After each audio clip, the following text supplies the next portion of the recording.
Hello అండి, అందరికీ నమస్కారం. Welcome back to our channel. Madhura Swapnam కథ తర్వాత భాగం తెలుసుకుందాం. రత్తాలు కూతురికి జ్వరం వచ్చిందని కృష్ణ ఇంటికి వెడతాడు. పిల్లని బడికి ఎందుకు పంపించావు అని అడుగుతాడు. ఏం చేయను బాబు, పంతులమ్మగారంటే అందరికీ భయం, ఆవిడ రాకపోతే తిడుతుంది, రూపాయి జరిమానా వేస్తుంది అని చెప్పాడు. కృష్ణ సైకిల్ దిగి చరచరా లోపలికి వెళ్ళాడు. అక్కడ మొదటి వరుసలో చిట్టి నిలబడి ఉంది. ముక్కు నీళ్లు కారుకుంటూ ఎక్కం వల్లె వేస్తోంది. కళ్ళు ఎర్రగా ఉన్నాయి. చిట్టి అని పిలిచాడు కృష్ణ. గుమ్మంలోకి రాగానే పిల్లలందరూ ఎక్కం ఆపి అతని వైపు చూడసాగారు. ఇలా రా అన్నాడు. చిట్టి పంతులమ్మ వైపు చూసింది. పంతులమ్మ కృష్ణ వైపు చూసింది.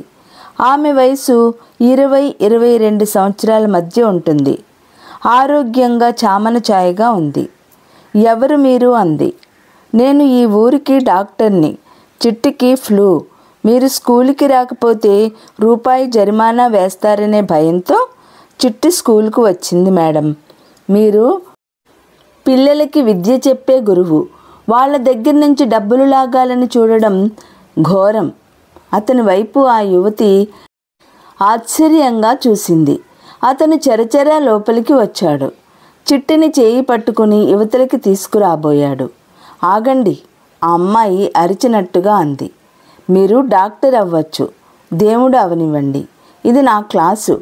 నా పర్మిషన్ లేకుండా ఇక్కడి నుంచి పిల్లని తీసుకెళ్లే అధికారం మీకు లేదు. చిట్టి, నువ్వు వెళ్ళి నీ చోట్లో కూర్చో ఆజ్ఞాపించినట్టు ఉన్న ఆ స్వరం వినగానే చిట్టి కృష్ణ చేయి వదిలి వెనక్కి తిరిగి తన చోటుకి పరిగెత్తబోయింది.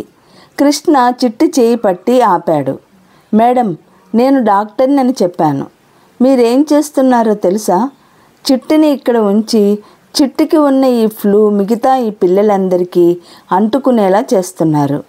చిట్టి క్లాస్కి రాకపోతే మీకు రూపాయి చెల్లించవలసి ఉంటుంది, అంతేగా? ఇదిగో మీ రూపాయి. కృష్ణ జేబులో నుంచి రూపాయి తీసి అక్కడ టేబుల్ మీద పెట్టాడు. అవమానపూర్వకంగా ఉన్న ఆ మాటలు, ఆ రూపాయి చూడగానే ఆ యువతి ముఖం చిందితే రక్తం చిందేంత ఎర్రగా కందిపోయింది.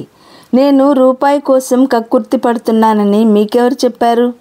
ఊళ్ళో అందరూ చెప్పారు. ఊళ్ళో అందరూ? ఆ అమ్మాయి కళ్ళు పెద్దవి చేసింది. ఆ కళ్ళల్లో కోపం లాంటిది కస్సుమంది. మీ భయం లేకపోతే చిట్టి ఇంత జ్వరంతో స్కూల్కి వచ్చేదా? ఆ అమ్మాయి ముందుకు 2 అడుగులు వేసి చిట్టి వైపు చూస్తూ, చిట్టి, నువ్వు చెప్పు, స్కూల్కి ఎందుకు వచ్చావు? అప్పటికే క్లాసులో పిల్లలంతా ప్రాణాలు ఒగ్గబట్టుకొని భయంతో చూస్తున్నారు. చిట్టి ఏడవడం మొదలుపెట్టింది. చెప్పు, ఎందుకు వచ్చావు? గద్దించింది. చిట్టి కళ్ళు నులుముతూ, మరే, ఇంటి దగ్గరుంటే పిన్ని పని చేయమంటుంది, నీళ్లు తోడమంటుంది, ఇల్లు ఊడవమంటుంది, నాకు చేతులు నొప్పి, అందుకని నేనే వచ్చాను. ఆ యువతి విన్నారా అన్నట్టు కృష్ణ వైపు చూసింది. కృష్ణ ఆశ్చర్యంగా చూశాడు. ఆ యువతి కృష్ణని చూస్తూ, చిట్టికి తల్లి లేదు. రత్తాలు రెండో భార్య పరమగయ్యాలి. చిట్టి ఇంటి దగ్గరుంటే జ్వరం అన్న వినకుండా చాకరీ చేయిస్తుంది. అందుకని చిట్టి స్కూల్కి వచ్చి కూర్చుంటుంది. ఆ యువతి క్లాసులో ఉన్న పిల్లలందరినీ కలిగి చూపిస్తూ, వీళ్ళంతా లేనివాళ్లే, పిల్లల్ని ఇంటి దగ్గర పని చేయిస్తూ పెద్దలు స్కూల్కి పంపరు, అందుకని నేను జరిమానా అని భయపడతాను, అంతేగాని డబ్బు లాగాలని కాదు. ఈసారి నివ్వెరబోవడం కృష్ణవంతయింది. అతను ఆ యువతిని అప్పుడే ప్రప్రథమంగా చూసినట్టు చూశాడు. ఆమె వేషధారణ అతి సామాన్యంగా ఉంది. ముఖంలో అందం కంటే ఆరోగ్యం ఎక్కువగా కనిపిస్తోంది.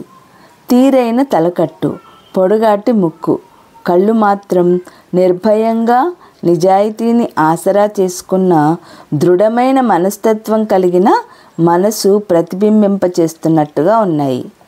చిట్టి వాళ్ళ నాన్నకి నేను గట్టిగా చెప్తాను, చిట్టికి 2 రోజులు సెలవు ఇవ్వండి అన్నాడు అతను. ఈసారి అతని కంఠంలో చిరాకు పోయి మర్యాద ప్రతిధ్వనించింది. చిట్టి చేత పని చేయించరు అనే భరోసా మీరు ఇవ్వగలిగినట్టయితే తీసుకువెళ్ళండి అంది. అలాగే చిట్టి, నీ పుస్తకాలు తీసుకుని వెళ్ళు. చిట్టి వెనక్కి వెళ్ళి పుస్తకాల సంచి భుజాన తగిలించుకొని వచ్చింది. థ్యాంక్ యూ కృష్ణ అనేసి వెళ్ళబోతుంటే ఆ అమ్మాయి వెనక నుంచి ఇదిగో అంటూ పిలిచింది. కృష్ణ వెనక్కి తిరిగాడు. మీ నోటు టేబుల్ మీద రూపాయిని చూపించింది. కృష్ణ అది తీసుకుని జేబులో పెట్టుకుని ఐఆమ్ సారీ అస్పష్టంగా అన్నాడు. మీరు డాక్టర్ కాబోలు. డాక్టర్ అయిన వ్యక్తి ఎప్పుడూ తొందరపడి మాట్లాడకూడదు, ఆవేశం అసలే పడకూడదు. ఆ సంగతి గుర్తుపెట్టుకోండి. ఆ మాటల్లో చురుక అతని మనసుకి బాగానే తగిలింది. అతను చిట్టుని తీసుకొని యువతలికి వచ్చేశాడు. అతనికి చివరిలో ఆమె అన్న మాటలు మళ్ళీ గుర్తొచ్చాయి. అతనికి కోపం రాబోయింది, కానీ వెంటనే నవ్వు వచ్చింది. తను నిజంగానే తొందరపడ్డాడు. ఎవరో అన్న మాటలు పట్టుకొని గబాల్న నోరు జారాడు. ఆ అమ్మాయి చక్కగా తిప్పికొట్టింది. అతను చిట్టుని తీసుకువచ్చి మాణిక్యానికి అప్పచెప్పాడు. చిట్టికి జ్వరం తగ్గే వరకు తన ఇంట్లో ఉంచే ఏర్పాటు చేశాడు. రత్తాలు ఈ మాట విని సంతోషించాడే తప్ప అభ్యంతరం చెప్పలేదు. మా ఆవిడ నోరు చెడ్డది బాబు, నోరే అయితే పర్వాలేదు కానీ చెయ్యి కూడా జాడిస్తూ ఉంటుంది అన్నాడు. మాణిక్యం టీచర్ గురించి చెప్పాడు. ఆ అమ్మాయి పేరు రాధ. తండ్రి చిన్నప్పుడే పోయాడు.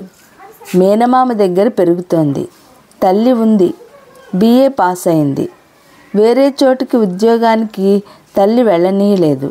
అందుకని ఈ ఊళ్ళోనే ఈ స్కూల్లోనే ఉద్యోగం చేస్తోంది. రాధ తండ్రి కూడా ఉపాధ్యాయుడే. అబ్బో, పరమేశం మాస్టారు అంటే ఊళ్ళో వాళ్ళకి ఇప్పటికీ హడలే. అంత ఖచ్చితమైన కోపిష్టి స్వభావం, కానీ మళ్ళీ ఎంతో పరోపకారి. రాధకి తండ్రి కోపం అంతగా రాకపోయినా ఆయన డిసిప్లిన్, పరోపకారితనం బాగా వచ్చింది. పరమేశం మాస్టర్ కూతురైన రాధ అంటే ఆ ఊరిలో అందరికీ గౌరవమే. గౌరవాభిమానాలని ప్రాణప్రదంగా, డబ్బుని తృణప్రాయంగా చూసే వంశం అది. మంచం మీద పడుకుని పేపర్ చూస్తున్న కృష్ణ కళ్ళ ముందు ఆ అమ్మాయి ముఖం కదిలింది.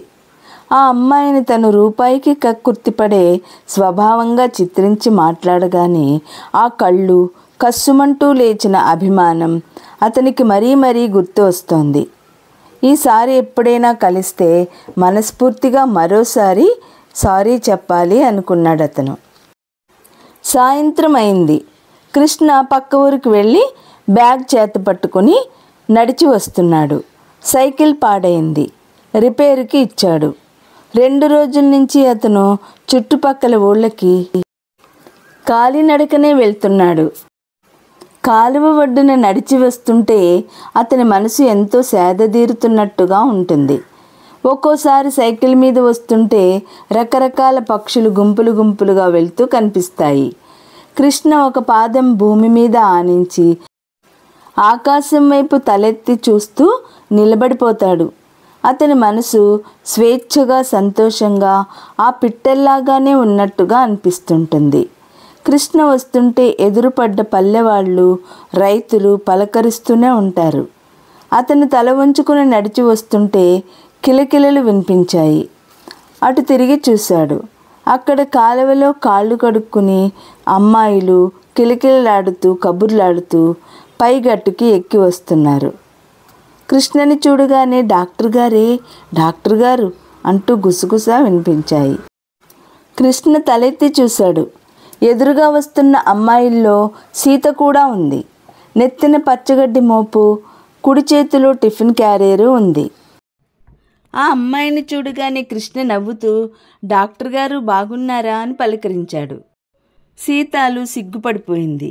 చేత్తో 2 చెంపలు వేసుకుని క్షమించాలి బాబు, నాకు మీరెవరో తెలియక వాగేశాను అంది. ఇందులో క్షమించేంత తప్పేముందని? నేను అందరికీ వైద్యం చేస్తాను, నాకు నువ్వు వైద్యం చేశావు అంతేగా. సీతాలు మళ్ళీ గబగబా చెంపలేసుకుని మీరా మాట అనకండి బాబు, నేను మీరెవరో దారినిపోయే పెద్ద మనిషి అనుకున్నాను అంది. కృష్ణ నవ్వాడు. పక్కనున్న అమ్మాయి సీతాలను చూపిస్తూ దీని మాటలు నమ్మకండి బాబు, ఈ సిగ్గంతా దొంగేసమే. మా వాళ్ళందరికీ డాక్టర్ బాబుకి నేను వైద్యం చేశానంటూ గొప్పలు కొట్టుకుంటోంది అంది. చట్ పో, నువ్వు తన్నేస్తా జాగ్రత్త, సీతాలు బెదిరించింది. తర్వాత కథ రేపటి వీడియోలో తెలుసుకుందాం. ఈ వీడియో లైక్ చేయండి, షేర్ చేయండి. మొట్టమొదటిసారిగా చూసిన వాళ్ళు సబ్స్క్రైబ్ చేసుకోండి.